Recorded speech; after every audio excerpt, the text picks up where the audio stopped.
Et si James Bond était un agresseur sexuel? Et si ce qu'on nous avait présenté comme de grands baisers de cinéma était en réalité des agressions? Et si les scènes de sexe torrides étaient pour certaines des viols qui ne disent pas leur nom? Quel serait l'impact de ces représentations sur notre vie amoureuse et sexuelle? Pas besoin de mettre du conditionnel. Le cinéma est nourri de ces violences. Alors bien sûr que dans la vraie vie, on ne désire jamais, absolument jamais, être agressé pour de vrai. En revanche, on ne peut que constater que les rapports de séduction, notamment hétérosexuels, se structurent pour beaucoup autour de fantasmes liés à la violence et à la domination. Des femmes plaquées contre un mur qui disent que non alors qu'en fait ça veut dire oui, des protagonistes qu'on gifle parce qu'on les aime, des rapports pas vraiment consentis, des hommes sombres, méchants, toxiques, présentés comme sexy, voire de véritables psychopathes glamourisés. Et oui, après réflexion, ces baisers volés au cinéma sont souvent des baisers forcés. Les rapports conflictuels et toxiques sont érotisés au nom de l'intensité. Nos imaginaires sont façonnés par une pop culture qui minimise, voire nie complètement l'existence des violences. Non seulement elles sont rarement qualifiées comme telles et sont présentées comme anecdotiques, mais souvent elles sont romantisées, rendues désirables, comme faisant partie intégrante de toute passion amoureuse qui se respecte. Or, ces objets culturels ont été analysés dans un livre intitulé « Désirer la violence » par la journaliste Chloé Thibault.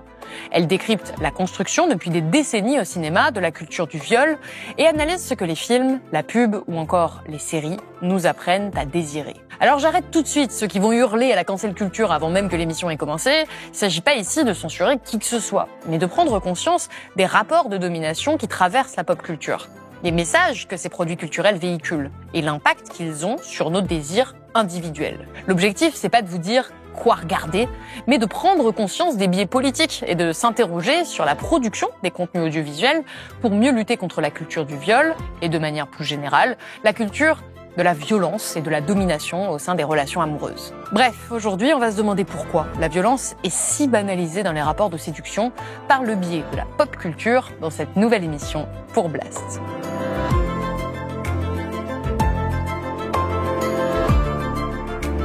Chloé Thibault, bonjour. Bonjour. Alors vous êtes journaliste indépendante, spécialiste des sujets culture et société, et vous venez de publier votre 5e livre, Désirer la violence, entre parenthèses UX, que la pop culture nous apprend à aimer aux éditions Les Insolentes, qui parle du cinéma, notamment, et de l'impact que ça a sur la manière dont ça façonne nos imaginaires et le rapport qu'on entretient, hommes et femmes, en réalité, au désir, à l'érotisation aussi. Pourquoi est-ce que vous avez voulu écrire ce livre ?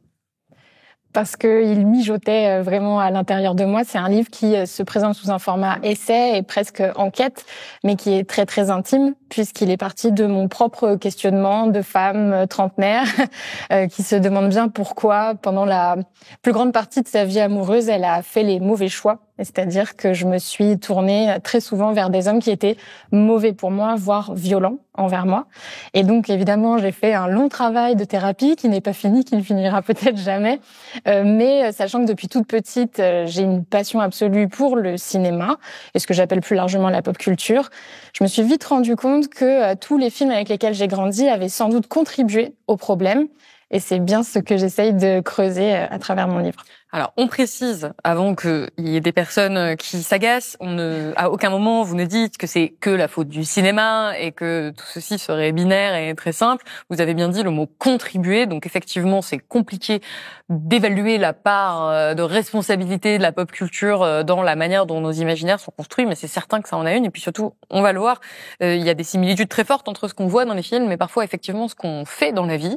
Donc encore une fois, c'est pas automatique qu'on voit quelque chose et qu'on le reproduise dans la vraie vie, mais c'est tellement récurrent et c'est tellement une certaine vision des rapports, notamment femmes-hommes et du couple hétérosexuel et des rapports sexuels hétérosexuels qui nous sont présentés que ça a quand même une incidence. En tout cas, on peut ne serait-ce que prendre conscience de la manière dont le cinéma est construit, sur le fait que ce n'est pas neutre et que ça a participé probablement, en tout cas chez vous et chez de nombreuses personnes, à construire une vision qui est quand même souvent inégalitaire et qui promeut la violence. C'est pour ça que vous l'avez intitulé « Désirer la violence ».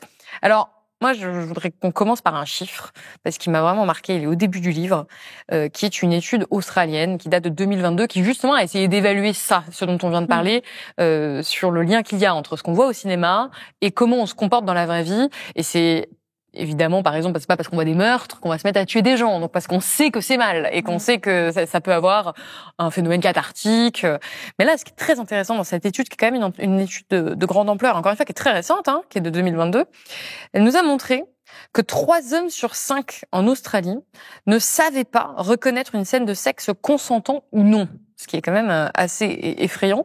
Donc, avant d'aller plus loin dans cette émission, après je vous laisserai plus parler, mais j'aimerais rappeler ce qu'est le consentement, parce que vous en donnez une définition extrêmement précise pour qu'on puisse tous avoir ce cadre-là. Le consentement, c'est le fait de s'assurer que votre partenaire est d'accord avec ce que vous avez envie de faire, de lui faire.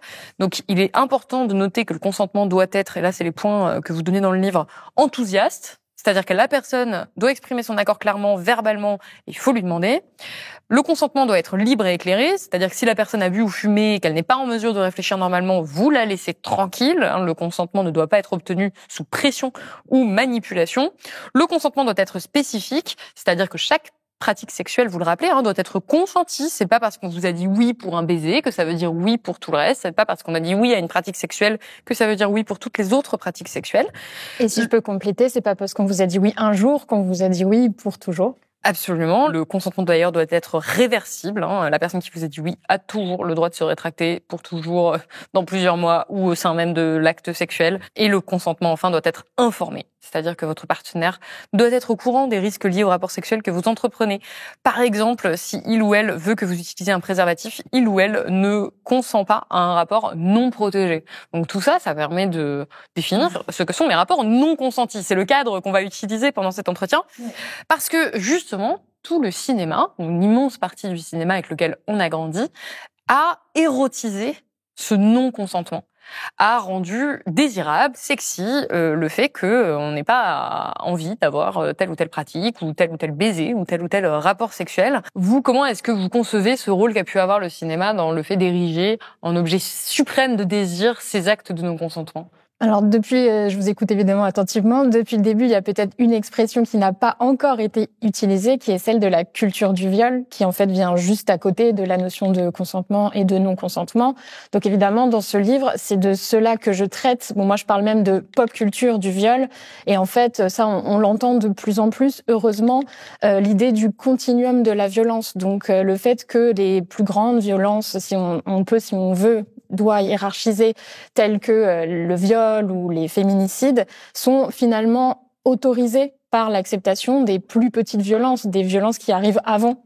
Et là-dedans, on peut ranger énormément de choses. Ce sont évidemment des violences physiques, d'autres types d'agressions sexuelles, mais ce sont aussi ce qu'on a pendant longtemps appelé des baisers volés, mais ce sont aussi des violences psychologiques, des violences économiques, des violences qui ont lieu dès les étapes de la séduction, ce que moi j'appelle les violences amoureuses en fait. Donc c'est un spectre qui est très très large. Et donc le cinéma, comme les autres arts, comme la publicité aussi, s'inscrit dans cette culture du viol et a largement contribué à la nourrir depuis son existence. Et en fait, il y a quelque chose évidemment que vous avez précisé en introduction, le fait qu'on ne peut pas accuser absolument le cinéma de m'avoir poussé à désirer des hommes violents. Mais ce que j'entends énormément depuis la sortie de mon livre, c'est que je devrais vite aller à l'hôpital psychiatrique parce qu'a priori, j'ai du mal à distinguer la réalité de la fiction. Je rassure les personnes qui commentent ça sous mes vidéos. J'arrive tout à fait à distinguer ce que je vois à l'écran de la vraie vie. Maintenant, il m'a fallu du temps pour reconnaître réellement les actes de violence que j'avais sous les yeux. Et en fait, c'est peut-être la mission première de mon livre, c'est donner des outils pour être capable de l'identifier, cette culture du viol. Oui, parce qu'elle n'est pas présentée comme telle. En fait, encore une fois, c'est pas le problème de représenter quelque chose au cinéma, puisque c'est le principe, c'est que c'est présenté comme sexy.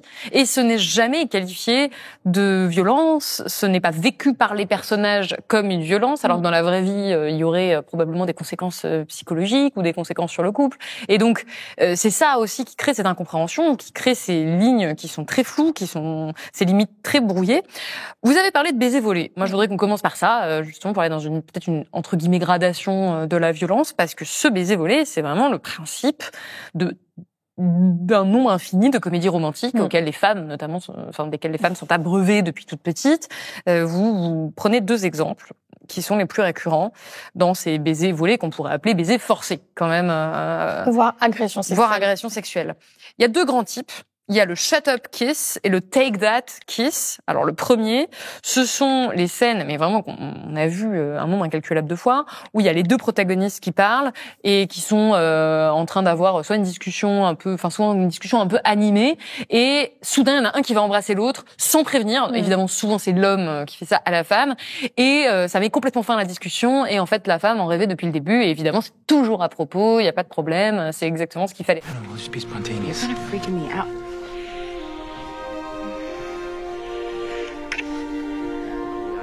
Alors qu'en fait, dans la vraie vie, si quelqu'un vous fait ça et que c'est non désiré, c'est évidemment vécu comme une violence. Donc ça, c'est le shut up kiss, c'est voilà, tais-toi et embrasse-moi. Le deuxième, c'est quand, carrément, là, les 2 protagonistes sont ennemis, ce qui est encore une fois un ressort narratif classique, notamment de la comédie romantique, hein, c'est From Enemies to Lovers, où ils vont commencer par se détester, puis à la fin, voilà, en fait, ils sont amoureux.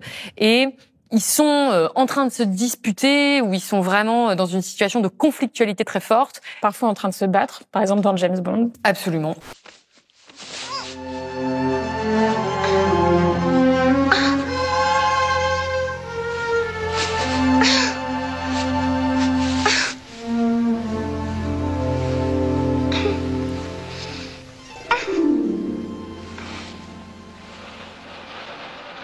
Et soudainement, ils vont, l'homme, encore une fois, la plupart du temps, va embrasser la femme de force, qui souvent d'ailleurs va se débattre un peu au début, avant de complètement céder. Et ça, des scènes comme ça, il y en a des centaines au cinéma. Est-ce que vous en avez peut-être quelques-unes en tête parmi les exemples que vous donnez dans le livre? Bah oui, ce sont des motifs. Je cite TV Trope, qui est un site absolument ahurissant, en fait, un annuaire des tropes qu'on retrouve dans la fiction. Des biais, quoi. Des motifs scénaristiques récurrents.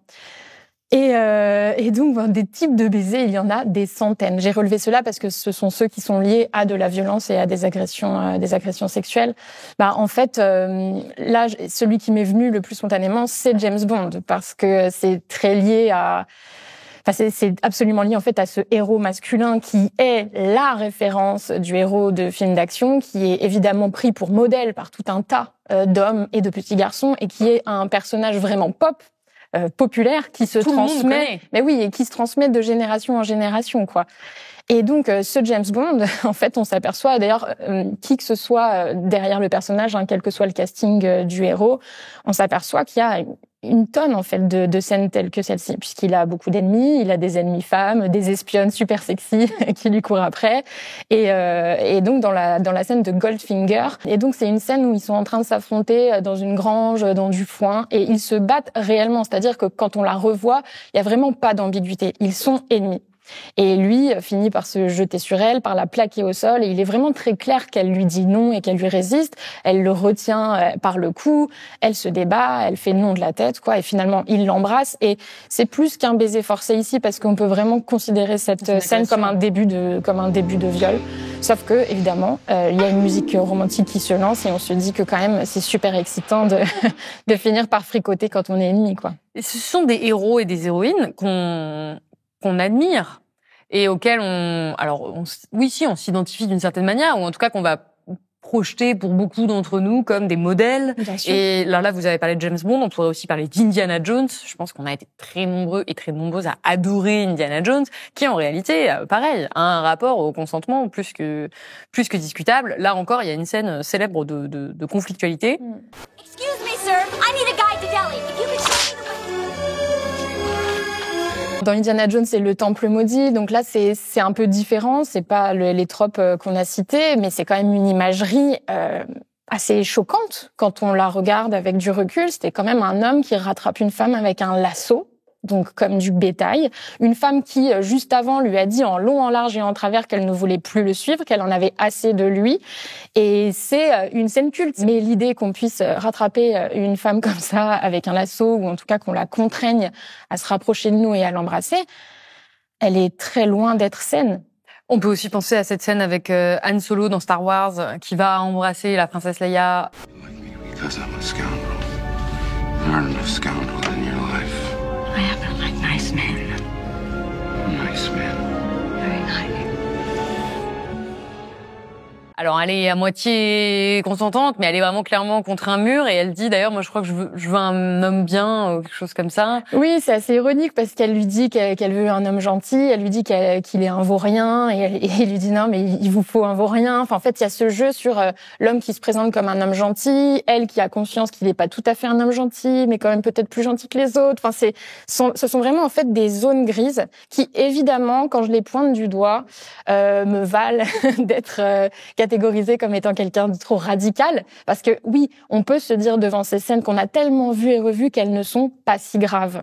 Et peut-être que oui, peut-être qu'elles ne sont pas si graves. En tout cas, moi, évidemment, j'ai pas envie qu'on les coupe, j'ai pas envie qu'on y reviendra de plus les tard. diffuser. Vous appelez pas du tout à arrêter de diffuser quoi que ce soit, mais simplement à prendre conscience des biais qu'il y a. Split up a couple days ago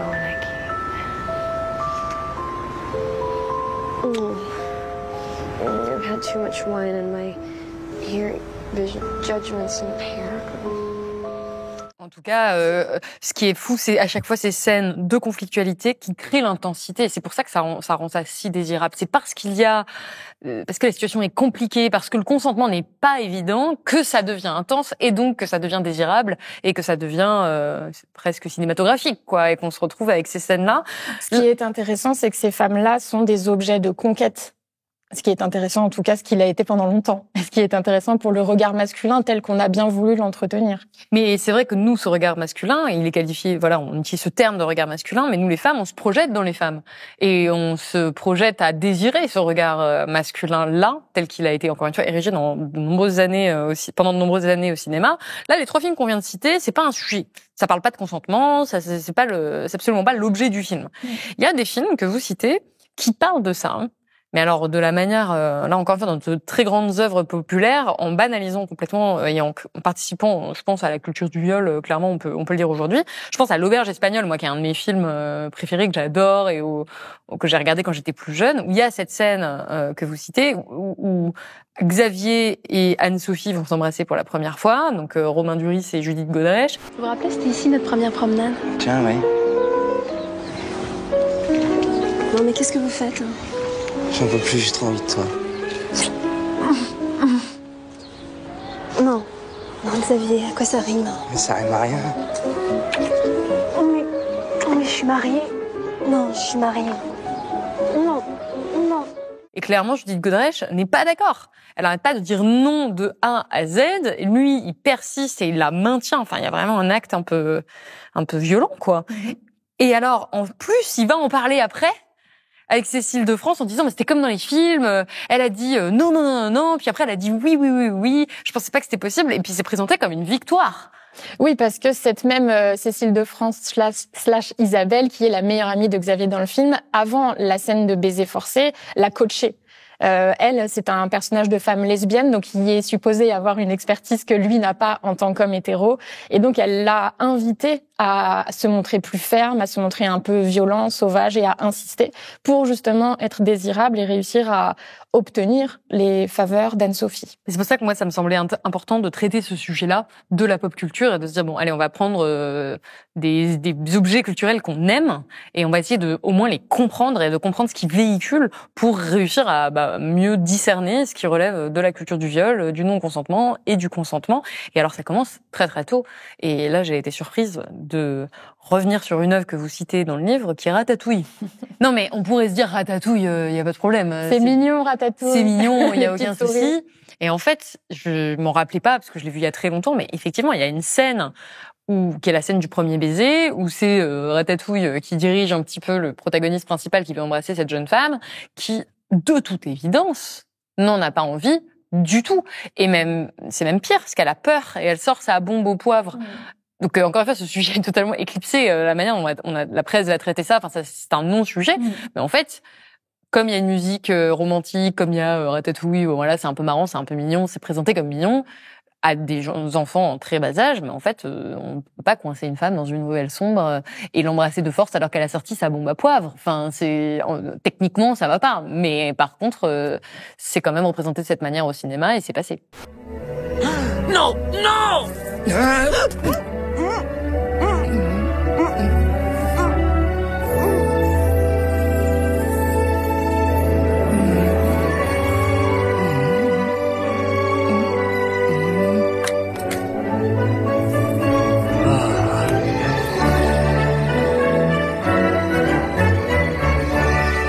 plus, Alfredo et Colette, donc les deux protagonistes, je dirais pas que ce sont des enemies to lovers, mais Colette ne peut pas le saquer. Alfredo, bon, elle, inutile de dire que c'est la seule femme à peu près du film, c'est la seule figure féminine. Bon, pour le coup, elle a un côté un peu badass, un peu affirmé, c'est chouette. Mais quoi qu'il en soit, elle n'est pas normalement attirée par Alfredo, et c'est assez clair. Et dans cette scène-là, en fait, ce qui est franchement dommage, c'est que cette bombe lacrymogène et cette idée d'une peur chez Colette, elle est inutile. Elle est vraiment inutile. Et pourquoi avoir mis ça ? Je ne me l'explique pas. Pour le coup, j'ai pas pu prendre un café avec l'équipe Pixar. Et si je convoque cet exemple, c'est parce que les exemples que j'utilise aussi sont évidemment ceux de Blanche-Neige et les 7 nains et de La Belle au bois dormant. Mais on me répond très souvent que ce sont des vieux exemples et que les choses ont changé. Pixar, ça nous rajeunit, Ratatouille, ça nous rajeunit pas, ça date quand même un petit peu, mais c'est beaucoup plus récent. Et on voit quand même que encore dans les années, entre les années 2000 et 2010, il y avait ce genre de représentation à l'écran. En fait, le consentement n'est pas un sujet. Jamais. C'est, voilà, les femmes sont toujours d'accord dans ces films-là, qu'elles dorment ou pas, ou qu'elles soient pas contentes, ou qu'elles disent non. À la fin, elles ont toujours envie. C'est ça le message. Elles ont toujours envie. Et puis là, vraiment, ce symbole de la bombe lacrymo qui ne sert à rien et qui finit par tomber au sol tellement elle est transie de plaisir, ça nous dit deux choses. En tout cas, ça raconte deux choses aux petits et aux petites. C'est que Colette a eu tort d'avoir peur. Et la deuxième chose, c'est qu'en fait, elle est bien contente qu'il l'embrasse. Encore une fois, dans le cadre du film, il n'y a pas de souci, mais le problème, c'est ce que ça implante comme message dans nos cerveaux, surtout des jeunes cerveaux comme ça. C'est d'autant plus grave à mes yeux, justement, dans ces produits culturels qui sont destinés tout d'abord aux enfants. Oui. Et ça commence très tôt, ça va continuer. Là, on a commencé avec les exemples peut-être les plus connus, mais aussi où ça va le moins loin. Parce que ce que vous montrez dans le livre, c'est qu'il y a de véritables scènes de viol qui doivent vraiment être qualifiées comme telles aujourd'hui et qui sont absolument pas présentées comme telles dans les films qui sont parfois des films des classiques du cinéma et qui sont très violentes en fait pour les femmes qui sont pas d'accord de A à Z. Je pense qu'on peut vous parler de Basic Instinct dans le film où en fait il y a une autre scène que celle qui est hyper connue avec Sharon Stone où en fait le personnage principal viole sa copine dans le plus grand des calmes. Elle est pas d'accord de A à Z. On l'a pas, donc on pourra pas la mettre à l'écran. Peut-être que vous pouvez nous la décrire. En fait, c'est un peu le souci. D'ailleurs, je me dis qu'il doit y avoir une expression comme ça quand une scène tellement forte a éclipsé tout le reste d'un film. Je sais pas, ça doit avoir un nom, l'effet quelque chose. Appelons ça l'effet Basic Instinct. Évidemment, quand on pense à ce film, on pense à Sharon Stone, au commissariat, qui ne porte pas de culotte. Voilà, c'est ça qui en est resté. Mais oui, en effet, il y a cette autre scène où l'enquêteur, commence par agresser. En fait, le début de la scène, il est ambigu parce que on a quand même l'impression que c'est son ex, a quand même envie de remettre le couvert avec lui, mais que c'est juste sauvage, quoi, qu'il l'empoigne, qu'il la prend contre le mur. Donc ça, on peut en fait trouver ça érotique, mais la scène ensuite glisse vers quelque chose qui n'est plus du tout ambigu et qui est vraiment un viol, qui est très douloureux à regarder et qui est d'autant plus douloureux que après cette scène de viol explicite, où elle est non consentante du début à la fin. Oui, vraiment. Il y a une espèce de débrief où justement le personnage d'Elisabeth lui dit c'est la première fois que tu te comportes comme ça avec moi. Pourquoi ? Donc elle veut en parler. Oui, c'est ça. Bon, c'est flou. Hein. Tu te comportes comme ça. Il ne comprend pas. Et elle lui dit tu ne me faisais pas l'amour. Et lui répond comme un idiot, ah bon, à qui je faisais l'amour? Et elle lui dit, non, tu ne me faisais pas l'amour. Ce qui est quand même très clair, quoi. Voilà. Et c'est intéressant, évidemment, puisque moi, j'ai revu tous ces films-là de façon scrupuleuse, je comprends bien le sous-texte, mais... Non, mais surtout après, ce qu'il faut quand même, la dernière phrase, c'est lui qui dit, je vais m'allumer une clope. Oui. Clope. On peut pas en parler, en fait, cette histoire du consentement. Absolument. On passe complètement à autre chose. Et puis surtout, c'est un film qui est, c'est un thriller érotique. Donc de toute façon, il est admis que tout ce qu'on va voir est là pour nous exciter. Et d'ailleurs, ce qui est intéressant, c'est que quand on le regarde en version sous-titrée, tous les moments de la scène de viol sont caractérisés comme étant des grognements érotiques. Et donc là, on a ce mot érotique qui est évidemment incompatible avec l'idée du viol. Donc ce film justement explore, ce n'est pas une zone grise, mais en tout cas traite cette scène-là non comme un viol, mais comme un rapport sexuel passionné, sauvage et érotique. Mais alors là encore, on pourrait dire que c'est des films qui datent un peu, qu'aujourd'hui ça ne se fait plus. Et bien en réalité, ça continue. On pense évidemment à 50 Shades of Grey, 50 nuances de Grey, qui est vraiment le film de la culture du viol par excellence. Je veux dire, il y a rien qui... C'est des rapports de domination absolue. Elle est très très moyennement consentante, voire pas du tout à certains moments. Et ça l'érotise complètement. C'est le principe du film. Moi, j'aimerais qu'on parle d'un autre film que vous citez dans le livre et qui est peut-être un peu moins connu pour le public français, mais qui a eu un retentissement mondial sur Netflix. C'est 365 DNI, précisément par cette curiosité de comprendre quel est ce phénomène mondial sur Netflix. Et alors là, ce sont des viols clairement explicites, présentés comme désirables, et on est dans les années 2020. Oui, mais ça a cartonné. En fait, c'était au même moment que la série Sex Education. Donc là encore, qui est le contraire de ça. Hein. Oui, et évidemment qui nous a donné l'impression d'un immense progrès dont on doit se réjouir et qui permettait aux antiféministes de dire bon bah voilà, ils sont contents maintenant, ils ont une série ils ont une série woke. Mais au même moment, 365 jours cartonnaient tout autant sur la plateforme. Et là, ça va au-delà de la culture du viol. C'est vraiment l'érotisation de la domination masculine et de la violence masculine, ce qui est vraiment violent. Et de la violence envers les femmes, mais qui commence vraiment par beaucoup de violences psychologiques, de manipulation, puisque de toute façon l'histoire c'est un très riche et beau mafieux italien, Massimo, qui kidnappe une jeune femme, très belle évidemment. Juste parce qu'il la trouve belle d'ailleurs, il la connaît pas, il a jamais parlé avec elle. Qu'il la kidnappe, qu'il la séquestre dans un endroit de rêve et qu'il lui laisse, il est gentil, 365 jours pour tomber amoureuse de lui. Et qui ensuite va plusieurs fois lui expliquer qu'il ne fera rien dont elle n'a pas envie, mais en même temps il lui demande tellement d'avoir envie que bref. Et surtout il y a plein de moments où il la touche sans son consentement sur mais c'est que de toute façon et tout ça, donc il est très important de rappeler s'il le faut que en ayant été kidnappé et séquestré, tout ce qu'on s'est dit au début des bases du consentement de toute façon ne seront pas possibles. Et dans ce film-là, il y a une scène qui m'intéresse beaucoup lexicalement, c'est que c'est au début du premier volet. Il lui dit « Je ne suis pas le monstre que tu imagines ». Quand justement elle continue à lui résister et à lui dire qu'elle n'a pas envie. Elle a été séquestrée, voilà. Kidnappée, quoi. Mais en plus, cette scène-là, elle est assez excitante. Enfin, c'est sous la douche, il a très envie. Elle commence à se dire « Mince, pourquoi j'ai envie moi aussi ?»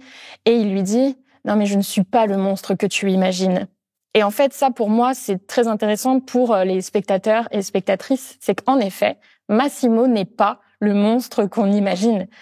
Quand on pense traditionnellement, et ça, c'est vraiment la culture du viol, quand on pense à un homme qui kidnappe, séquestre, agresse et viole, on n'a pas en tête ce beau gosse italien, jeune et riche qu'est Massimo.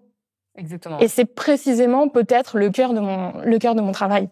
C'est de sonner l'alerte et de dire que tous ces hommes-là, en fait, ont permis de banaliser le viol et les violences faites aux femmes. Parce que justement, ils ont des belles gueules et qu'ils sont riches, jeunes, pas toujours jeunes, mais en tout cas beaux et désirables. Je pense à un autre film qu'on peut citer rapidement, que vous citez pas dans le livre, mais qui est un des films qui a révélé Penelope Cruz au cinéma, qui s'appelle Ramon Ramon, qui a complètement glorifié une scène où elle se fait très clairement violée, il n'y a même pas de discussion.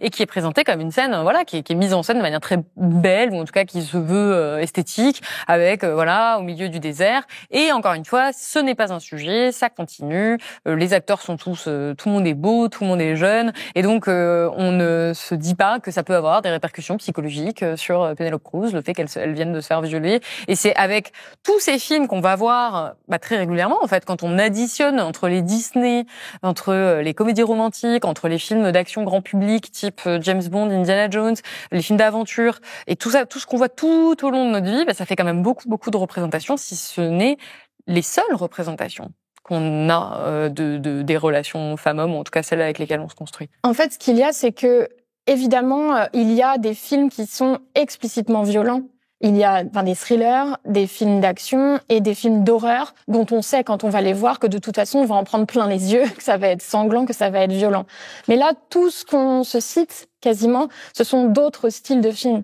Ce sont des films pour enfants, des comédies romantiques, des films pour adultes mais pas forcément violents. Et Et en fait, là, c'est vraiment le cœur du problème, c'est que ces représentations-là favorisent l'adhésion aux mythes sur le viol. Et donc, parmi ces mythes, on a celui selon lequel, évidemment, un homme beau ne peut pas être un agresseur sexuel.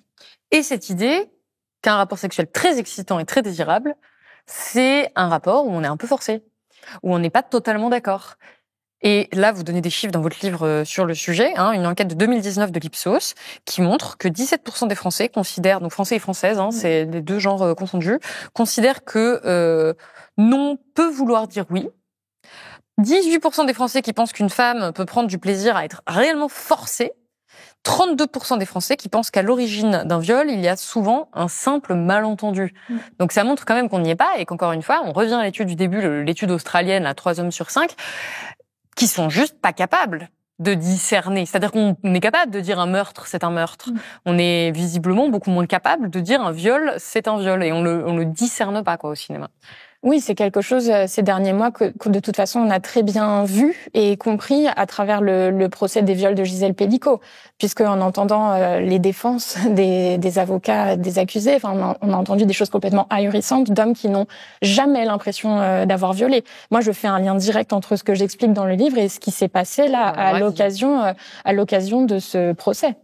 Alors, vous avez dit au tout début de l'entretien que vous, ce qui vous a poussé à écrire ce livre, vous l'avez dit au début, c'est pas seulement l'érotisation de la violence dans la sexualité, mais dans les rapports femmes-hommes.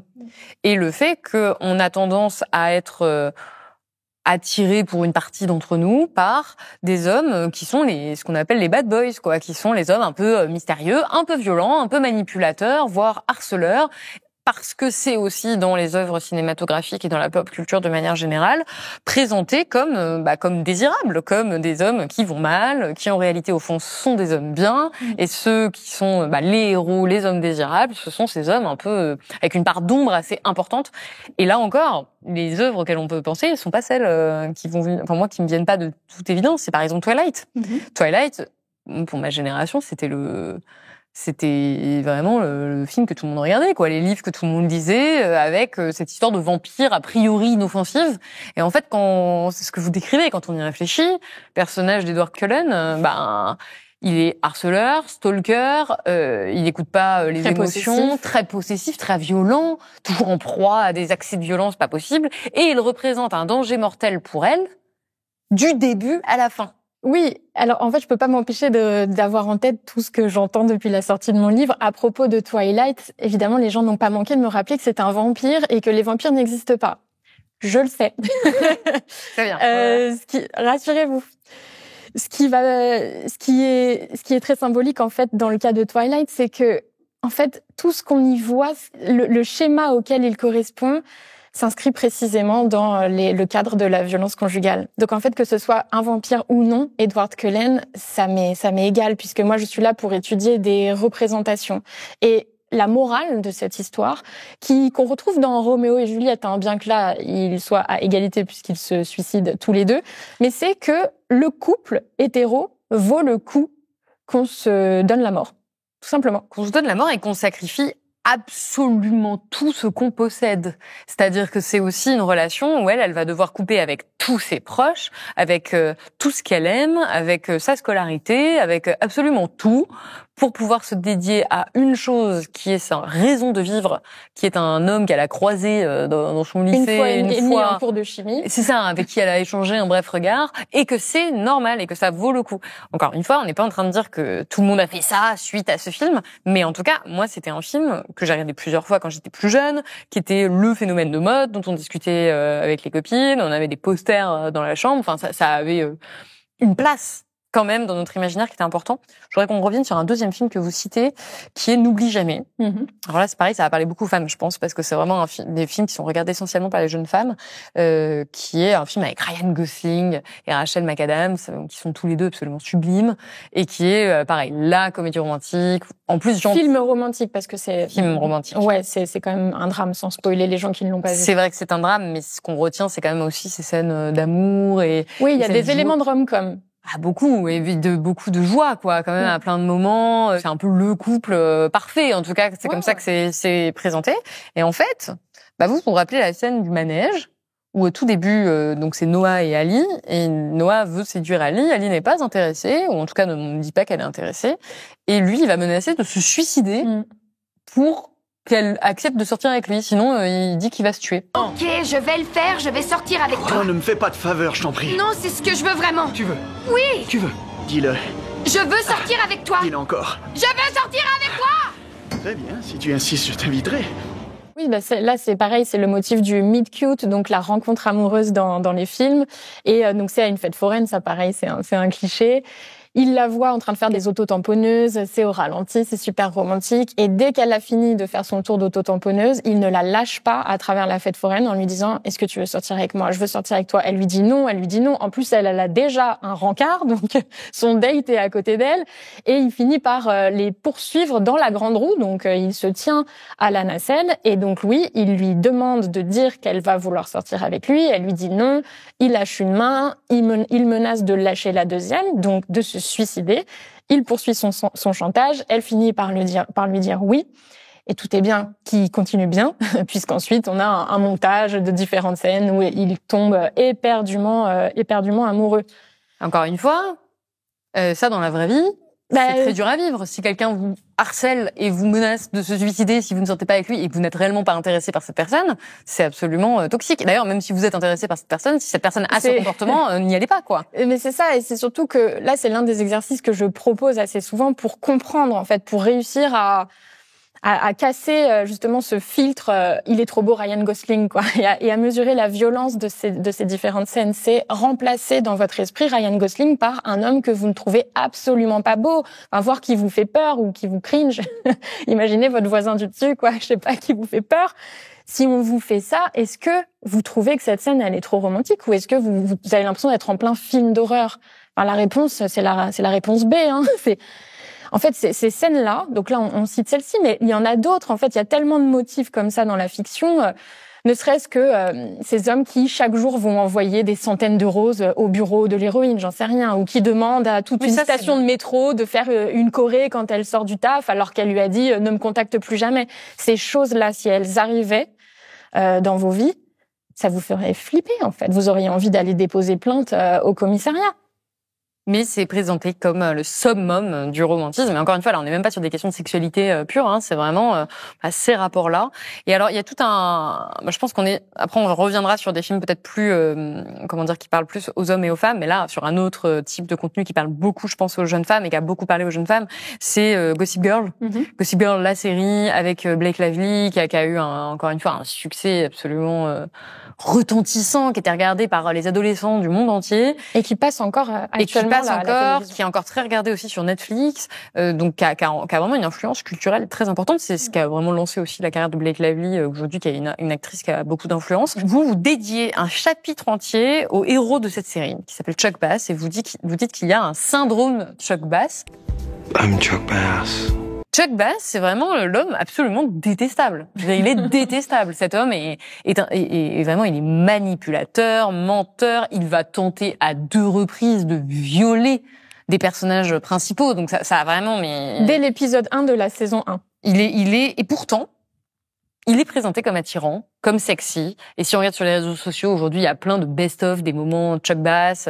Il y a vraiment toute une espèce de mode autour de ça. Il est présenté comme un peu mystérieux. Encore une fois, cet homme avec cette part d'ombre, mais au final, qui mérite d'être aimé.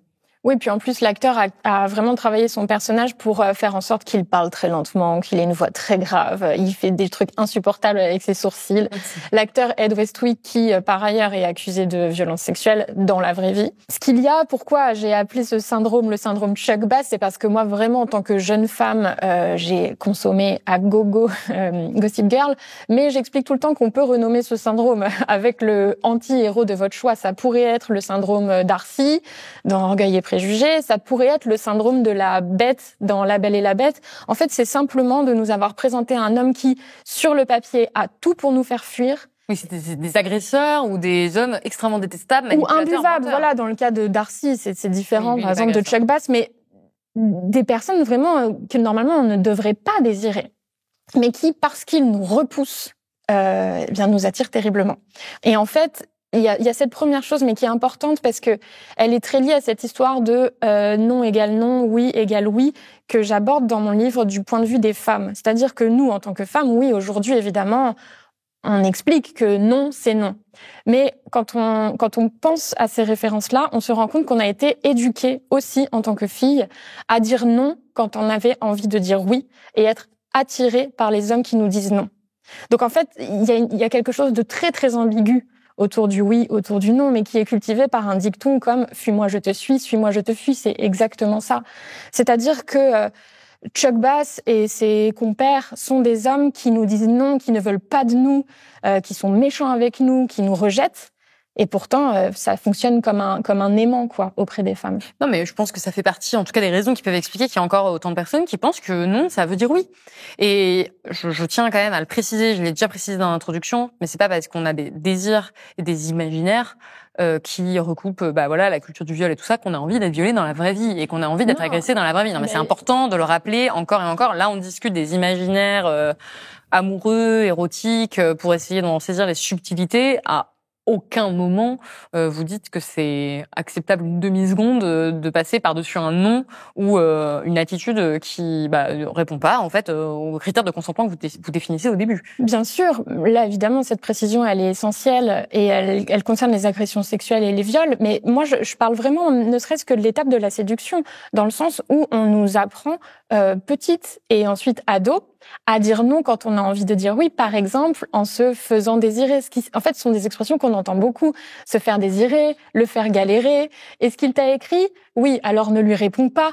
T'as envie de le voir, t'as envie de l'appeler? Oui, mais ne le fais pas. Donc en fait, on contrarie nos envies spontanées et nos envies de dire oui. On nous apprend, la société, à dire non. Non, parce qu'on crée de la tension. Pour faire monter quoi, la tension il faut sexuelle, qu'il y ait et ça c'est digne d'Hollywood, mais on le reproduit à chaque fois en fait dans nos vraies vies. On crée de l'obstacle, on crée un enjeu. Il faut que nos relations soient des challenges, soient difficiles, sinon à nos yeux elles n'ont pas d'intérêt. Et c'est bien pour ça qu'à contrario, en face du bad boy qui nous dit non, qui se refuse, qui nous rejette, on a le mec gentil qui lui est disponible et nous dit oui et qui ne nous intéresse pas. Alors vous apportez justement une nuance là-dessus et que je trouvais très éloquente sur les gentils. Parce que ça, c'est quelque chose que moi, j'ai beaucoup entendu en parlant avec des hommes autour de moi qui me disaient, oui, mais bon, nous, on veut bien être gentils, mais après, vous n'allez pas vers nous. Et du coup, moi, je préfère être un bad boy parce que les femmes sont attirées par les bad boys. Enfin, ça, c'est vraiment un grand truc. Ça fait partie aussi de tous les discours pour avoir travaillé sur le masculinisme qui sont mobilisés par les incels, qui disent... les femmes, dominent le monde, parce que ça, c'est quand même leur grande théorie. Mais nous, on est les mecs bien. Nous, on est les mecs gentils. Et les femmes viennent pas vers nous, et donc on les déteste. Il y a quand même cette idée qui est très ancrée chez beaucoup de gens, en fait, hommes et femmes, que les femmes n'aiment pas les hommes gentils. Alors que pourtant, au cinéma, il y a des hommes gentils. Et vous allez, vous montrer, et je l'avais jamais vu sous cet angle, que même quand les hommes sont gentils, finalement, ils sont pas si gentils que ça. Mais surtout, en fait, c'est surtout ça. Et on a aussi, on a parlé de personnages sombres, de personnages qui sont violents, qui sont manipulateurs, qui sont menteurs. Il y en a aussi qui sont des mecs bien, entre guillemets, qui sont là aussi érigés au statut de sex symbole. Je pense à Richard Gere dans Pretty Woman, qui là encore est un film que beaucoup de gens ont regardé, qui a été très important dans la carrière de Julia Roberts, où il y a le personnage d'Edward qui est présenté comme super gentil. C'est-à-dire que lui, il va pas utiliser le fait que c'est une prostituée sexuellement au début. Il y a vraiment cette idée qu'il la respecte plus que les autres. Il va l'arroser d'argent. Il va lui donner un meilleur style de vie. On se dit, il est peut-être pas physiquement violent. Enfin, il y a vraiment un truc il a une manière de parler de gentil. On se dit, c'est le mec gentil. Et en fait, pour vous, lui, c'est un faux gentil. D'abord, tout est dit dans le pitch du film. Alors, je pense on n'aura pas le temps de développer assez parce que ça nous amènera à parler du travail du sexe. Oui. Mais bon, il la paye pour relationner avec lui. Donc déjà, la relation est inégalitaire. Est-ce qu'on peut préciser que il la paye pour relationner pas sexuellement au début? Oui, pour qu'elle lui tienne compagnie. Mais quoi qu'il en soit, il l'entretient. C'est déjà, une inégalité, quoi. Voilà, et quoi, c'est romantique parce que finalement il tombe amoureux. En fait, c'est pas comme 365 jours. Mais bon, il la garde dans son hôtel en l'entretenant et en la payant. Donc de toute façon, on part pas à égalité du côté des deux personnages, quoi, dans le fait de tomber amoureux. Mais surtout, vous expliquez qu'il va l'exposer à de la violence. Et en fait, voilà. Donc évidemment, il est présenté comme l'ultime sauveur, le prince charmant, puisqu'en plus dans le film, il y a une métaphore, un parallèle qui est fait avec Cendrillon. Donc il est présenté comme le preux chevalier qui vient la sauver sur son destrier. Mais sauf que non, il ne la respecte pas, puisque notamment il y a cette scène où il va avouer à son collègue / ami qu'elle est une pute. J'utilise son mot. Listen to me. She's not a spy. She is a hooker. She is a hooker. Et en fait, en l'expliquant, en l'avouant, il autorise finalement son ami à la traiter comme telle. En tout cas, comme ces hommes-là pensent qu'elle doit être traitée en tant que travailleuse du sexe. Ce qui fait que son collègue / ami vient trouver Viviane dans la chambre d'hôtel et l'agresse sexuellement et s'apprête à la violer quand Edward débarque, lui casse la gueule et donc sauve une énième fois Viviane. Ce qui fait qu'on a cette scène-là de violence entre deux hommes qui est suivie encore une fois d'un débrief, il y a toujours un débrief. Elle lui dit mais je comprends pas, on vous met en rang dans la cour d'école pour vous apprendre à vous taper. Tous les hommes font ça en fait. Et lui, Edward répond tous les hommes ne cognent pas. Not all guys hit. Mais pardon, mais on se fiche complètement de nous. Tous les hommes ne cognent pas, dit celui qui vient d'exploser la tête à son collègue. Alors tous les hommes ne cognent pas des femmes, a priori, je pense que c'est ce qu'il veut dire. Mais en tout cas, Edward est violent. Il est violent psychologiquement, il est violent physiquement. Et donc de nous faire croire ça, parce que c'est une entourloupe. Et moi, je le connais par cœur, ce film, je le regardais toute petite avec ma mère. On en a discuté depuis de ce que ça représentait, ce film-là. Mais ça nous apprend qu'en fait, Edward, ok, il y a tout ça, mais il est gentil. Il est gentil et ça vaut le coup qu'elle traverse tous ces obstacles, Viviane, puisqu'à la fin, elle finit heureux et il eurent beaucoup d'enfants. Et dans Twilight, là où il s'appelle aussi Edward Cullen, il est aussi présenté comme un gentil dans une scène où il vient en renfort à Bella qui va être agressée dans une ruelle sombre et il débarque en voiture pour la sauver et partir très vite. Don't touch me. Really, no, seriously, you should. Don't touch me.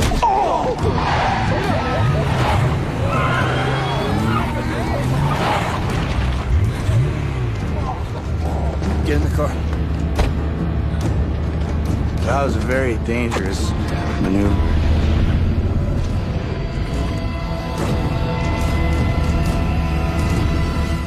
Donc là encore, c'est un suivi. Mais parce que grâce à son pouvoir, à son omniscience et son omnivision, il a vu qu'il se passait ça, donc il débarque en voiture.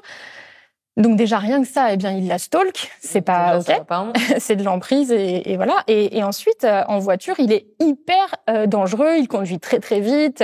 Et il y a cette scène un peu absurde, genre mets ta ceinture, non laisse-moi. Bon bref, une scène en fait de violence au volant qui en plus fait écho à quelque chose qu'on retrouve beaucoup chez les hommes violents, qui est de mettre en danger la compagne au volant d'un véhicule. Donc il lui dit parle-moi parce que sinon je vais retourner les tuer. Ouais. Et il lui dit si tu savais, j'ai envie de leur exploser la tête. Donc en fait, c'est un homme violent. Il est très violent. Simplement, il n'est pas violent envers l'héroïne.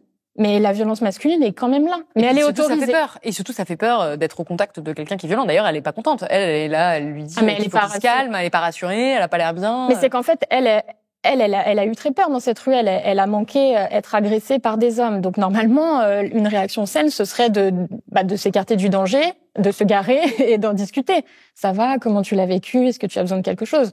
Pas de lui recoller une scène de violence et de danger. Beaucoup d'hommes souvent ont réagi à mes vidéos en disant moi je suis gentil et j'y arrive pas, ou en fait nous expliquent qu'ils sont gentils mais en nous insultant ou nous expliquent qu'ils sont gentils en nous criant dessus dans d'autres vidéos quoi. Donc non, vous n'êtes pas vraiment gentil. Enfin, parce que l'un de mes sous-titres c'est un harceleur peut en cacher un autre, c'est qu'en fait il y a aussi une vraie stratégie de l'homme qui se fait passer pour gentil pour obtenir nos faveurs encore. Et on peut remplacer gentil par féministe, c'est-à-dire qu'aujourd'hui le profil de l'homme qui veut nous faire croire qu'il est un gentil allié pour mieux nous violenter derrière, il est identifié. Donc j'invite aussi les lectrices à ne pas être dupes de ça, parce que ce sont des stratégies qui peuvent être retournées contre nous. En tout cas, non, voilà, chez certains hommes. Et à ce sujet, me vient Promising Young Woman, qui est un film qui n'a pas fait l'unanimité dans les milieux féministes, mais que moi j'ai trouvé très intéressant, puisque justement l'héroïne, pour venger son amie qui a été victime de viol, fait semblant d'être ivre pour que des hommes la ramènent chez eux et pour qu'au moment où ils vont l'agresser, elle se réveille en montrant qu'elle n'est pas du tout ivre pour, en gros, leur faire la leçon, quoi. Please lie down. What are you doing? It's okay, Kate, you're safe. What are you doing? Hey, I said, what are you doing? Et il y a... Et elle leur fait peur, parce qu'en fait, leur faire peur, bien comme sûr. d'un coup elle montre qu'elle est pas bourrée, ça les fait flipper, et la manière dont c'est présenté, on sait pas trop ce qu'elle va leur faire au début. Oui, mais carrément. Enfin, au début, on peut d'ailleurs se demander si elle va pas les tuer elle-même. Hein. Mais donc il y a plusieurs scènes comme ça où finalement elle caste ces mecs gentils. Ces mecs gentils qui lui font croire, bah attends, je vais te ramener, t'es pas bien, je vois que t'as trop bu, je vais te ramener, je vais te mettre en sécurité. Et il y a vraiment une scène dont j'ai retranscrit les dialogues qui est très éloquente, puisque le mec se défend en disant ah non, mais attends, moi je suis pas comme ça. Non, j'allais rien faire. Je suis un mec gentil. Et elle lui dit, mais des mecs gentils comme ça, j'en croise tous les soirs et ils me ramènent chez eux et ils s'apprêtent à m'agresser sexuellement. Et puis elle dit comment je m'appelle, qu'est-ce que je fais dans la vie. Enfin, elle montre qu'ils la connaissent pas du tout et qu'à la fin, leur but final, c'est quand même d'avoir un rapport sexuel avec elle, qu'elle soit consentante ou non. Et probablement qu'ils se disent eux-mêmes qu'ils sont des mecs gentils. Donc en tout cas.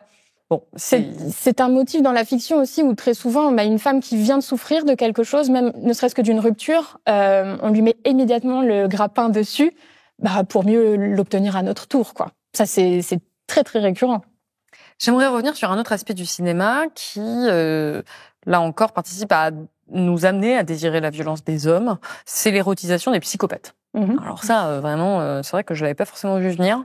Il y a, vous citez Hannibal Lecter et bien sûr Les Origines du mal, et puis You, la série You, avec cet acteur magnifique qu'on a vu dans Gossip Girl d'ailleurs, qu'on a vu dans Gossip Girl, qu'on a été habitué à voir dans des personnages de gentils, qui, et alors là pour le coup est un immense tueur psychopathe et et l'intrigue tourne autour du fait qu'il est très désirable.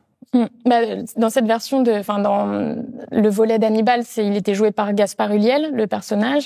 Je parle aussi de Ted Bundy avec la version où il est incarné par Zac Efron.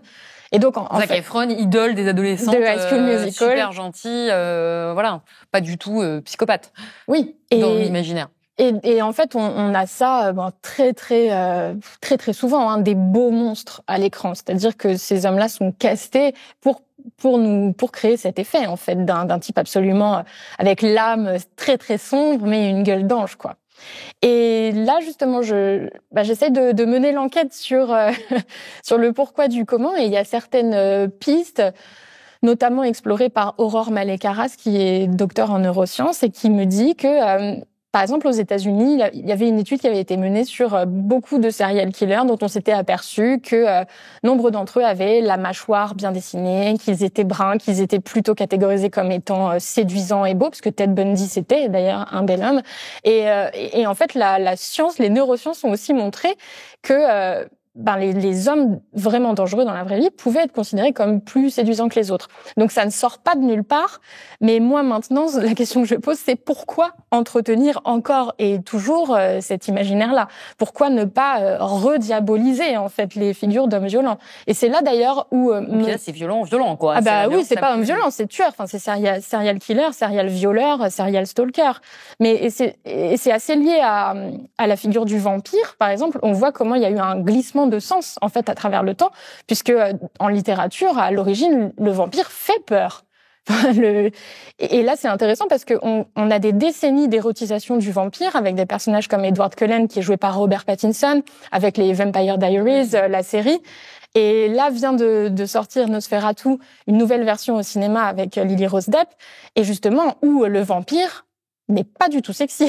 Il fait super peur dans ce film et le personnage de Lily Rose Depp ne le désire pas du tout. Et je trouve que c'est assez important de venir recréer du dégoût en fait envers ces figures diaboliques ou criminelles, absolument criminelles. Il y avait justement toute une partie du livre de Mona Chollet, Réinventer l'amour, qui expliquait que les serial killers, souvent, allaient trouver des amoureuses, ou en tout cas les grands criminels, pendant qu'ils étaient en prison, et qu'il y avait tout un tas de femmes qui étaient prêtes, à chaque fois, à entretenir et commencer des relations avec eux, voire se marier avec eux, vraiment, parce qu'il y avait une fascination, alors évidemment pas chez toutes les femmes, chez une infime minorité, mais quand même, une fascination absolue pour ces hommes qui tuent, qu'on ne retrouve pas à l'inverse. C'est-à-dire quand une femme va tuer des gens et tout ça, elle n'a pas une foule de prétendants qui vont venir la voir en prison. Donc il y a quand même vraiment cette fascination et cette érotisation de la violence masculine qui structure nos rapports dans nos sociétés, puisque beaucoup des choses se passent quand même aux États-Unis. Mais ça porte un nom, ça s'appelle l'hybristophilie.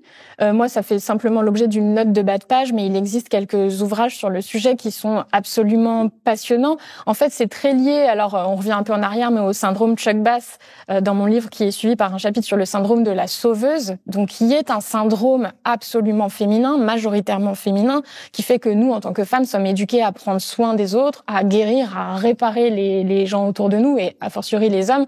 Donc en fait, ces figures masculines, violentes, que ce soit à l'écran ou dans la vraie vie, viennent réveiller ça chez les femmes en face de cette envie d'être celle qui va les faire changer, ou celle qui va réussir à les guérir et à leur permettre de dépasser toutes leurs souffrances. Donc ça, c'est une première chose. Et la deuxième, dans ce que vous venez de dire, qui est très intéressante, c'est que, alors oui, il y aura toujours une personne qui me dira « Non, moi j'ai connu la situation inverse ». Ok, mais majoritairement, l'inverse n'existe pas. À l'écran, quand on a des serial stalkeuses, harceleuses, agresseuses, on se retrouve avec une série comme Mon Petit Renne. Évidemment, j'ai pas du tout envie de spoiler, mais pour les personnes qui l'auront vu, l'héroïne n'est pas une femme qui est considérée, qui coche les cases de la femme séduisante. On se retrouve avec un film comme Misery, par exemple. Où la kidnappeuse séquestreuse, je ne suis pas sûre, fait très peur. Elle est angoissante. Et d'ailleurs, même dans Liaison fatale, par exemple, Glenn Close, elle fait peur, elle est séduisante, elle a du charme, on dira ce qu'on veut, mais elle n'est pas présentée comme étant sexy. En fait, quand l'inverse est représenté à l'écran, ces femmes-là sont présentées comme dérangées psychologiquement. Nymphomanes, psychopathes, érotomanes, et pas comme des femmes normales. Alors en fait, tout ce que vous rappelez, là on a cité quelques éléments pour voir justement d'autres aspects du cinéma. J'invite ceux qui nous regardent à lire le livre, mais c'est vraiment de montrer comment ça influence tout et à quel point, eh bien, le regard dominant est celui c'est le regard d'un homme hétérosexuel qui façonne le cinéma globalement. Alors évidemment, c'est en train de changer. Et vous, ce que vous rappelez dans toute la deuxième partie du livre, c'est que cette violence qu'on nous montre à l'écran est aussi une violence qui a lieu dans la vraie vie, y compris dans le milieu du cinéma. On est en train de s'en rendre compte et que ce n'est pas anodin dans le fait que les films soient construits de cette manière, puisque c'est vraiment cette vision des femmes-là qui est portée, et c'est cette vision des femmes-là qu'assument certains réalisateurs, acteurs. Et alors vous prenez évidemment Le Dernier Tango à Paris, ce film où il y a un viol qui a eu lieu dans la vraie vie pour être porté à l'écran. Oui, c'est-à-dire que ces dernières années, on nous parle beaucoup du fait de séparer l'homme de l'artiste, mais quand on creuse, on se rend compte que ces artistes-là n'ont que faire de séparer les femmes des actrices ou les femmes des modèles. Là, je sais pas, je pense à Picasso. En fait, ça vaut aussi dans la peinture, ça vaut aussi dans le reste de la culture. Le Dernier Tango à Paris, c'est un exemple qui est très intéressant puisque justement, c'est une mise en abîme. Le mot est un peu trop beau pour caractériser ça, mais je veux dire, c'est le meilleur et le pire exemple pour réfléchir à comment est-ce qu'aujourd'hui on peut parler des films qui sont problématiques. Ce film-là contient une scène d'agression sexuelle réelle. Oui, c'est-à-dire qu'on la mettra pas à l'écran, parce que j'ai pas envie de mettre une vraie scène d'agression sexuelle à l'écran, mais peut-être vous pouvez nous la décrire. Oui, de toute façon, ce film-là met en scène deux inconnus qui visitent un appart à Paris et qui tombent sous le charme l'un de l'autre. Donc c'est Maria Schneider et Marlon Brando qui déjà à l'époque pourraient littéralement être son père. Il est bien plus âgé qu'elle, et donc ils vont développer une relation dans laquelle notamment ils ne se donnent pas leur identité, ils ignorent même leur prénom. Ils se retrouvent dans ce cocon qu'ils se créent et explorent les profondeurs d'une relation sexuelle qui peut par moments aussi être sauvage, aussi dans les deux sens, puisque lui demande de pratiquer telle ou telle chose sur lui. Et en fait, Ça, pourquoi pas? Enfin, en fait, moi, j'ai vraiment aucun souci avec le fait qu'on parle de sexualité, de fantasmes très étranges qu'on peut avoir les unes, les uns et les autres. Il n'y a pas de souci. Le souci avec ce film-là, c'est qu'il y a une scène pour laquelle Maria Schneider n'a pas été prévenue par le réalisateur Bertolucci qu'elle allait avoir lieu de cette façon-là. Il en a discuté avec son acteur Marlon Brando le matin même, en lui disant qu'il y aurait une scène de sodomie et que pour le déroulé de cette scène, il y aurait une motte de beurre et qu'il prendrait du beurre qu'il lui mettrait entre les fesses pour servir de lubrifiant à la sodomie.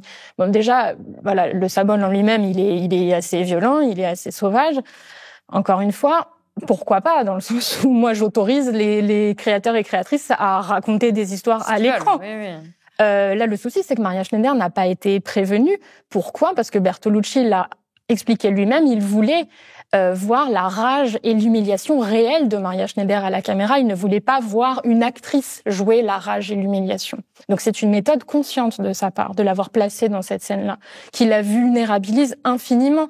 Puisque imaginez bien, on en revient encore à notre définition du consentement, que là on est dans la surprise absolue de se retrouver sur un plateau à une époque où, bien sûr, il n'y a pas de coordination d'intimité ou quoi que ce soit, sous les yeux de tout le monde, et de vivre ça, qui est, encore une fois, il n'y a pas de débat, caractérisé comme étant une agression sexuelle. Ensuite, Maria Schneider s'est trouvée profondément traumatisée par cette scène qu'elle a vécue, elle, comme un viol. Elle a expliqué qu'elle s'est sentie violée. Même Brando s'est senti, il l'a dit, il s'est senti violé et manipulé par Bertolucci. Oui. Le Dernier Tango, parce qu'en plus, voilà, c'est un film qui concerne notre culture cinématographique française et particulièrement important comme exemple, comme mauvais exemple, mais on retrouve ces techniques en fait de manipulation des actrices chez bien d'autres réalisateurs. Je cite Hitchcock, mais je cite aussi Tarantino, qui est le fil rouge en fait dans mon livre, puisque Uma Thurman a raconté qu'il avait pu user de sa propre violence dans certaines scènes où en fait ce sont les mains de Tarantino qui l'étranglent dans Kill Bill. Et puis même au-delà de ça, des conditions directes de tournage. Dans le cas de Tarantino, c'est un homme qui a produit tous ses films avec Harvey Weinstein et qui était au courant du fait que Uma Thurman et Rose McGowan, qui l'a fait jouer, avaient été agressées et violées par le producteur. Donc en fait, c'est une espèce d'immense boys club qui continue de sévir au cinéma, mais qui pendant des décennies, en fait, s'est serré les coudes. Et on ne peut pas faire comme s'il n'y avait pas de lien entre ce qu'on voit à l'écran et ce qui se passe en coulisses. C'est-à-dire que ces hommes-là qui tirent encore les ficelles nous donnent à voir des histoires qui arrangent leurs affaires. Puis là, on parle des producteurs, des réalisateurs, mais vraiment, on peut parler des acteurs aussi. Je pense à Gérard Depardieu. Quand même, là, aujourd'hui, on se rend compte du problème qu'il y a. Il y a de très nombreuses accusations à son encontre de violences sexuelles. C'est quelqu'un qui a joué dans des films où il viole des femmes, sans qu'encore une fois, ça ne soit présenté comme un viol. Oui. Je pense aux Valseuses, notamment, qui est quand même un très très grand classique du cinéma français, où on discute du fait qu'on pénètre une femme sans son consentement, mais alors vraiment, c'est marrant, quoi. Enfin, c'est anecdotique, la manière dont c'est montré. C'est marrant, puis surtout, dans une des scènes des Valseuses, on en veut même à la victime de pas être une assez bonne victime de viol. On dit qu'elle se débat pas, qu'elle pourrait quand même mettre un peu plus d'intensité dans le fait qu'elle soit victime de viol. Ouais, c'est ça, mais au-delà de la question du viol dans Les Valseuses et des agressions sexuelles qui sont présentes à peu près du début à la fin, on a par exemple une scène où Patrick Devers et Gérard Depardieu s'amusent à renifler des petites culottes pour deviner l'âge des filles qui les possèdent, et on est quand même, enfin en plus avec l'accent évidemment à la Depardieu qui est souvent imité, quoi. Ah ouais, 12-13 ans, ah non, je pense que c'est bien plus vieux que ça. Non, c'est du 16 ans et tout. Enfin, c'est une scène là de pédocriminalité qui a vocation à nous faire rire, quoi. Et puis encore une fois, qui n'est pas qualifié comme... En fait, à aucun moment on dit, bah là, on viole des femmes, là. Enfin, c'est jamais montré comme quelque chose de vraiment choquant. Pire encore, aujourd'hui, en tout cas, au moment où j'écrivais mon livre, Les Valseuses sont présentées sur Wikipédia, qui est the encyclopédie en ligne, comme une comédie érotique. Alors, imaginez bien que ni l'un ni l'autre des termes n'est pertinent. C'est pas une comédie, ce n'est absolument pas drôle, en tout cas à mes yeux. Donc voilà. Et ce n'est pas érotique, puisqu'encore une fois, l'érotisme est incompatible avec la violence sexuelle. Et ils sont présentés, ces deux-là, qui sont des agresseurs sexuels, des violeurs et tout simplement des mâles dominants, comme des voyous. Voilà, des voyous, des loupards, selon les résumés, quoi. Bon, en tout cas, on pourrait aller encore beaucoup plus loin dans les exemples. C'est le principe du livre. Il y en a vraiment beaucoup. Ce livre, Désirer la violence, il nous permet de voir justement ce que la pop culture nous apprend à aimer. Là, je pense qu'on en a fait un résumé, c'est-à-dire à quel point cette pop culture est traversée par la violence masculine et à quel point ça a forcément en fait un minimum d'incidence sur nos imaginaires. En tout cas, moi, en le lisant, je me suis rendu compte qu'il y avait plein de films que j'adorais et auxquels j'avais jamais réfléchi en ces termes. Et je m'étais jamais demandé ce que ça pouvait faire. Alors là, on va passer un peu aux solutions parce que la solution ce que vous préconisez, ce n'est pas d'arrêter de tout ça, de faire comme si ça n'existait pas. Ce n'est surtout pas la cancel culture. Et je pense que c'est important de le préciser parce que c'est un reproche aussi qui est beaucoup fait quand on veut souligner. C'est-à-dire qu'on peut expliquer ce qui va pas et en tout cas ce que ça véhicule, sans vouloir dire que ça n'existe pas. Vous appelez à la contexte culture. Qu'est-ce que c'est ? La contexte culture, c'est simplement se dire toutes et tous qu'on va continuer à avoir le droit, évidemment, de regarder ces films, pourquoi pas de les aimer, mais qu'on peut se dire que lorsqu'on les diffuse, en tout cas, publiquement, donc au sein d'institutions ou à la télévision, on se doit de les mettre en contexte. C'est-à-dire qu'on ne peut plus, je considère aujourd'hui, si on a envie de progresser un peu sur les questions de violence sexistes et sexuelles, qui sont aussi censées être grande cause du quinquennat d'Emmanuel Macron, on ne peut plus, en fait, donner à voir ces représentations-là, voilà, sans en dire un mot, quoi. On parlait de l'Australie au tout début, qui justement imaginait un label un petit sigle qui signifierait que dans les films, il y a des scènes de sexe non consenti. C'est pas idiot.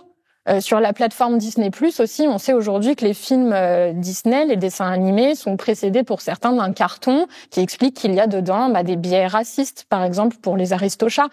Ça coûte pas grand-chose, en fait, de mettre en place ces choses-là.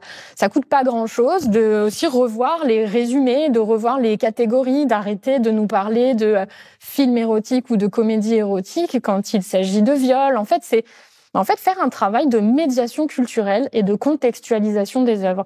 Moi, le sujet qui m'intéresse avec ce livre, ce sont les violences sexistes et sexuelles, mais j'invite à faire exactement la même chose pour le racisme. Et dans les types de solutions, je pense qu'on peut aussi parler des films qui, pour le coup, font un véritable travail de sensibilisation à ces questions-là. Et donc là, le cinéma, non seulement ne devient pas vecteur d'un imaginaire qui nous amène à désirer la violence, mais au contraire, il prévient ces violences-là et il alerte sur le caractère insidieux souvent de ces violences-là. Donc vous citez plusieurs films. Je pense au Consentement, qui est adapté du livre de Vanessa Springora, qui a fait un carton auprès des plus jeunes, qui ont été très choqués parce qu'en fait, ce n'est pas tous les jours qu'on voit au cinéma la corpulence d'un homme d'une 50aine d'années face à la corpulence d'une jeune adolescente et où on se rend compte de ce qu'est la pédocriminalité. Et c'est très dérangeant comme film, mais c'est l'objectif. Et c'est aussi de montrer à quel point justement, il y a un monde entre suggérer une relation un peu sulfureuse entre une jeune fille où l'âge n'est pas vraiment précisé et où le rapport de domination est érotisé, et de faire un film où on montre très froidement ce que ça représente et où ça dégoûte vraiment le spectateur. C'est pour ça que c'était intéressant le consentement. Encore une fois, je sais que du côté des féministes, il n'a pas fait l'unanimité, que beaucoup trouvaient encore que c'était un petit peu trop glamourisé, que la jeune actrice était un peu trop sensuelle, etc.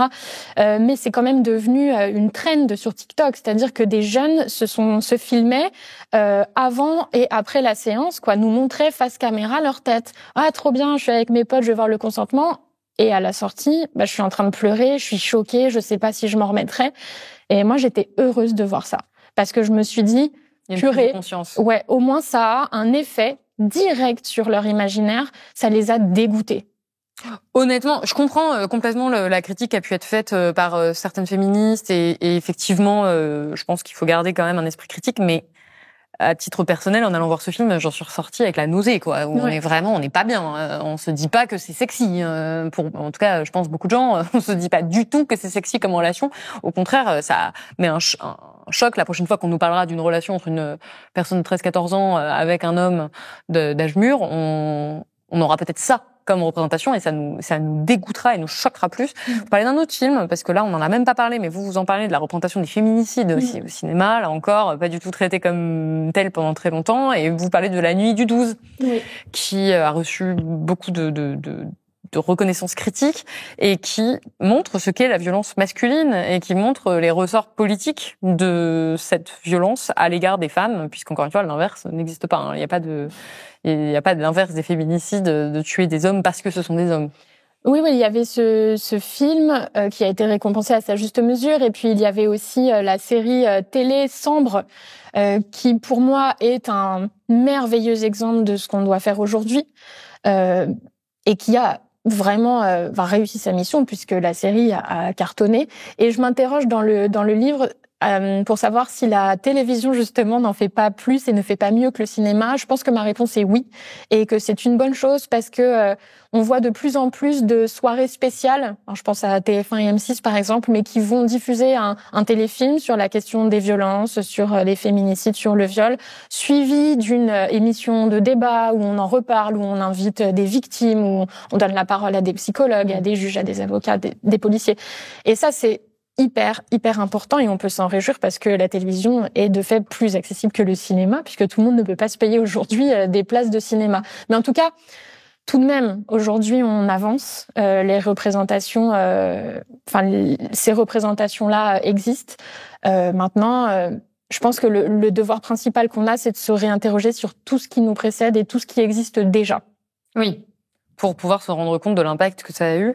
Un dernier produit culturel, parce qu'on a parlé de Cédric Klapisch au début, justement, qui fait qui produit ce film L'Auberge espagnole avec cette scène qui, on peut le dire, est très problématique, et qui a produit une autre série récemment qui s'appelle Salade grecque, qui était sur Amazon Prime, et qui, là, pour le coup, fait un travail, moi, je trouve, quand même, d'éducation sur ce qu'est le viol, parce que vous en parlez aussi dans la manière dont, là, on a parlé de tout ce qui était du viol, mais qui n'était pas qualifié comme viol, et après, il y a les viols qualifiés comme viol au cinéma, qui sont souvent des viols dans une ruelle sombre, qui concernent pas du tout la majorité des femmes, et donc qui participent à penser que tout ce qui ne rentre pas dans cette case du viol à la irréversible, eh bien, ce n'est pas vraiment un viol. Et lui, dans cette, alors, on va pas spoiler la série, mais là, il y a un des personnages, une femme, qui est victime d'un viol conjugal, et ça répond beaucoup plus à ce que vivent en fait les 9 femmes sur 10, les 9 femmes violées sur 10 qui connaissent leur agresseur, et donc ça permet de participer là aussi à modifier nos imaginaires, et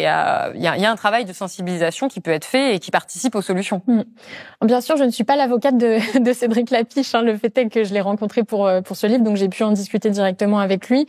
Moi, ce que j'apprécie dans la démarche du réalisateur, c'est que pour cette série, justement, il s'est entouré de personnes plus jeunes que lui, d'hommes, de femmes, de personnes cis, de personnes transgenres, puisqu'il y a aussi un personnage qui est transgenre dans sa série, tout simplement en reconnaissant qu'il a peut-être plus la science infuse et qu'il connaît sans doute moins la jeunesse d'aujourd'hui que celle des années 90 et 2000.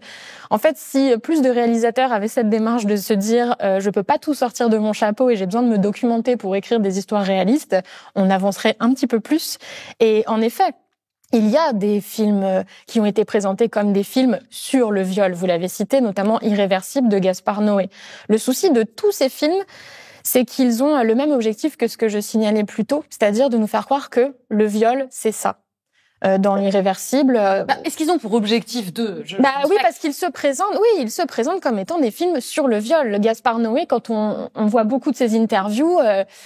entre guillemets, a la prétention de nous montrer ce qu'est un vrai viol en temps réel, puisqu'il y a une scène de viol qui dure quand même 10 minutes dans le film. Après, ça existe aussi. Non, mais bien sûr, ça existe. Cette réalité existe. Le souci, c'est que ce film ayant été érigé comme le film sur le viol archi-subversif, eh bien, en fait, a nourri cette idée du viol qui arrive quand on est habillé de façon très sexy, ce qui est le cas de Monica Bellucci dans le film, qu'on rentre très tard toute seule, qu'on doit traverser un tunnel, qu'on croise un homme qui fait super peur physiquement, qui nous menace à l'arme blanche. Donc en fait, tous les éléments typiques, clichés, dont on nous dit que le vrai viol, c'est ça.